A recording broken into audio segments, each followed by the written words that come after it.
तर आज आपण जवळजवळ आदल्या रात्री 500 ग्राम साबुदाणे भिजत घातलेले होते। तर जेव्हा भिजत घालताना जेवढं आपण प्रमाण घेतो तेवढ्याच बरोबरीने आपल्याला पाणी ठेवायचंय, जास्त ना कमी, फक्त बुडतील एवढं आपल्याला पाणी ठेवायचं साबुदाण्यावरती आणि भिजत घालायचंय किमान 4 तास किंवा रात्रभर। दुसऱ्या दिवशी असे डबल फुगून येतात आणि सुटसुटीत होतात, छान फुगून आलेले आहेत। आता आपण ह्याला कुकर मध्ये कसं लावायचं ते बघणार आहोत। कुकरचे 2 डबे घेतलेत, एक मोठा एक छोटा। तर ह्याला समप्रमाणात दोन्ही डब्यामध्ये मी भरून घेतलेला आहे या पद्धतीने। बरं, दोन्ही डब्यांची आपण आज खिचडी करणार नाही आहोत, एकाची खिचडी तर दुसऱ्याची साबुदाणा वडा असा बनवणार आहोत।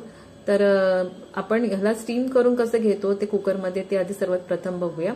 इथे नेहमीप्रमाणे छान असं आपण पाणी तळाला ठेवून गरम करून घ्यायचे आधी आणि डबे असे एकावर एक ठेवून शिटी काढून घ्यायची आहे झाकणाची आणि आपल्याला कुकर बंद करून घ्यायचा आहे। आता लो फ्लेम वरती जवळजवळ आपल्याला 15 मिनिटं ह्याला स्टीम करत ठेवायचं आहे।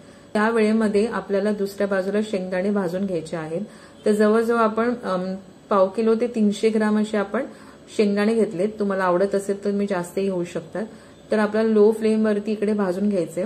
आता इथे जोपर्यंत शेंगदाणे भाजून होत आहेत तेवढ्या वेळेतच मी बाकीची तयारी करून घेतली आहे। तर बाकीची तयारी म्हणजे काय, 3 बटाटे कापून घेतलेत पातळ, मिरच्या 10-12 आणि 10-12 कढीपत्त्याची पाने अशी मी तयार करून ठेवलेली आहेत। तर इथे शेंगदाणे पण छान असे आपले भाजून झालेले आहेत। तर मिक्सरमध्ये तुम्ही असेही लावू शकतात, सालासकट किंवा साला काढूनही घालू शकतात। तर सुरुवातीला आपण इथे 1 ते 2 मूठ आपण वाटीमध्ये शेंगदाणे काढून घेणार आहोत। ते काढून झाल्यानंतर थोडीशी मी सालं काढलेली आहेत आणि मग उरलेल्या शेंगदाण्यांचा वापर केलेला आहे। तर सालं काढून झाल्यानंतर आपल्याला मिक्सरच्या भांड्यामध्ये सगळे शेंगदाणे घ्यायचे आहेत आपल्याला ओतून आणि यानंतर ह्याच्यामध्ये 4 ते 5 चमचे मी इथे साखर घातलेली आहे। काही जण फोडणीमध्ये घालतात, तसं केलं तरी चालेल, पण ही एक व्यवस्थित मिक्सअप होते आणि भरडला पण एक छान चव येते। काही जण फोडणीमध्ये साखर घालतात, तसं केलं तरीही चालेल। तर छान असं आपण मिक्स करून घेतलेलं आहे मिक्सरमध्ये।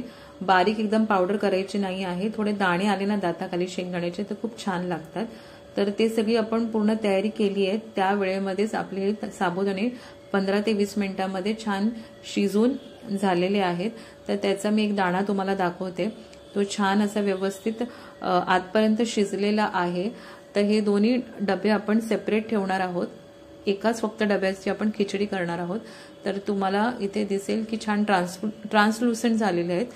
तर गरम असतानाच आपल्याला पुढची कृती करायची आहे। तर थोडं थोडं आपल्याला शेंगदाण्याचं कूट दोन्ही डब्यामध्ये घालून घ्यायचं आहे या पद्धतीने आणि आपल्याला मिक्स करून घ्यायचं आहे। हे केल्यामुळे काय होतं माहितीये, साबुदाणे एकमेकांबरोबर चिटकत नाहीत, सुटसुटीत होतात। त्यामुळे गरम असतानाच शेंगदाण्याचं कूट साबुदाण्यामध्ये टाका आणि व्यवस्थित त्याला चमच्याच्या साहाय्याने मिक्स करून घ्या या पद्धतीने। तर हे दोन्ही मी अशा पद्धतीने तयार करून ठेवते आणि पुढे आपण बघूया फोडणीला आपण काय काय करायचं आहे ते। तर इथे मी एक पळी तूप घेतलेलं आहे, तुम्हाला तेलामध्ये खिचडी बनवायची असेल तर तरी चालेल, तुपामध्ये खूप छान लागते। तर 2 चमचे भरून इथे आपण जिरं घातलेलं आहे। जिरं छान फुललं की आपल्याला मिरची आणि कढीपत्ता घालायचा आहे, आवडीनुसार कमी जास्त करा इथे प्रमाण आणि व्यवस्थित मिक्स करून घ्यायचंय। छान मिक्स झालं की यामध्ये आपण 3 बटाटे आधी सुरुवातीला कापून घेतलेले होते पातळ असे, तर ते घालायचे आहेत फोडणीमध्ये। पातळ आपण चिरले ना की ते पटकन शिजतात वाफेवरती। तर तुमच्या आवडीप्रमाणे कमी जास्त प्रमाण परत करा इथे। तर 3 मध्यम आकाराचे बटाटे मी पातळ कापून घेतलेले आहेत। त्यावर सुरुवातीला आपण जे शेंगदाणे ठेवले होते ना ते घालायचे इथे फोडणीला आणि व्यवस्थित मिक्स करून एक छान वाफ जवळजवळ 3 ते 4 मिनिटं थांबूया आपण। 4 मिनिटांनंतर बघाल तर रंग बदललेला आहे बटाट्यांचा। तर चवीनुसार मीठ घालायचं इथे आणि व्यवस्थित मिक्स करून घ्यायचंय। बटाटे आपले छान शिजलेले आहेत, जवळजवळ 4 ते 5 मिनिटात शिजतात ते। व्यवस्थित मिक्स केल्यानंतर आपण जे साबुदाणे तयार करून ठेवलेले आहेत शेंगदाण्याचं कूट घालून, तो यावेळेला आपल्याला घालायचा यावरती। आता आपली ऑलरेडी सगळी तयारी झाली आहे, त्यामुळे एक्स्ट्रा टाइम कुठेच लागणार नाही आहे। फक्त आपल्याला ह्याला थोडीशी वाफ द्यायची जेणेकरून ती पूर्ण फोडणीची चव त्या खिचडीमध्ये येईल यासाठी। तर हे केल्यामुळे काय होतं माहिती, खिचडी सुटसुटीत बनते, चिवट अशी होत नाही आणि वेगळं असं फोडणीला घातल्यानंतर वेळ काढायची गरज नाहीये। एका वाफेमध्ये ती तयार होते। तर हे आता तुम्हाला दिसेल। खरं तर मी घाईघाईमध्ये शूट करायला शेवटचं विसरलेली, मी तशीच खिचडी करून तयार करून बाकीच्या कामाला लागलेली। तर शेवटला मला आठवलं की शेवटचा शॉट राहिलेला आहे शूट करायचा, तेव्हा मी पटकन ही शूट केलेलं आहे।